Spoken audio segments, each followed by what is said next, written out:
Здраво на сите! Ова се мои рецепти и денес ќе правиме говецково темно пиво. Да започнеме со состојките.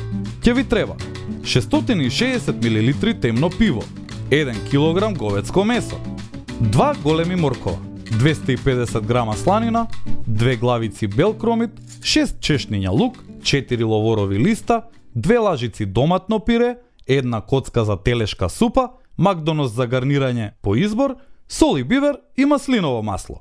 За подготовка на овој рецепт користиме Делимано експрес лонец и тава за пржење. Почнете со сечење на говецкото на големи тенки парчиња. Ако сакате, можете да го исечете месото на коцки, но ние се одлучивме за тенки парчиња. Излупете ги чешнињата лук и потоа ставете го месото, лукот и ловоровите листови во голем сад. Прелијте ги со половина од пивото и оставете ги да отстојат преку ноќ. Кога месото ќе се маринира и омекне во темното пиво, извадете го од пивото и избрешете го со кујнска салфетка, а потоа извалкајте го во брашното измешано со сол и бибер. Исечкајте ги преостанатите состојки на парчиња со средна големина, морковите, кромидот и сланината. Пропржете го говецкото во маслиново масло за да ги задржи соковите и да добиете сос кој ќе го направи рецептот погуст додека се готви во садот за експрес готвење. Сипете го преостанатото темно пиво заедно со коцката за телешка супа и доматното пире, а потоа ставете целата смеса во садот за експрес готвење.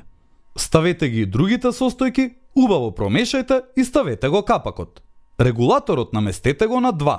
Загрејте го на силен оган и почекајте да се подигне црвениот индикатор кој ќе ни покаже дека садот е под притисок.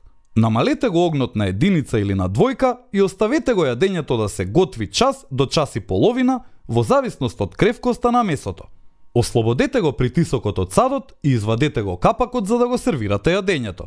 Јадењето сервирајте го со креместо пире од компир со путер. Прелијте го јадењето со обилна количина богат и вкусен сос. Комбинацијата од црвено месо, темно пиво и доматно пире ни дава прекрасен вкусен сос. Со овој рецепт се прави доволно јадење за поголемо друштво, но тоа што ќе ви остане можете да го замрзнете или вакуумирате за друг ден. И не заборавај, на сите ни е потребна идеја во кујната. Затоа биди вистински пријатели, сподели!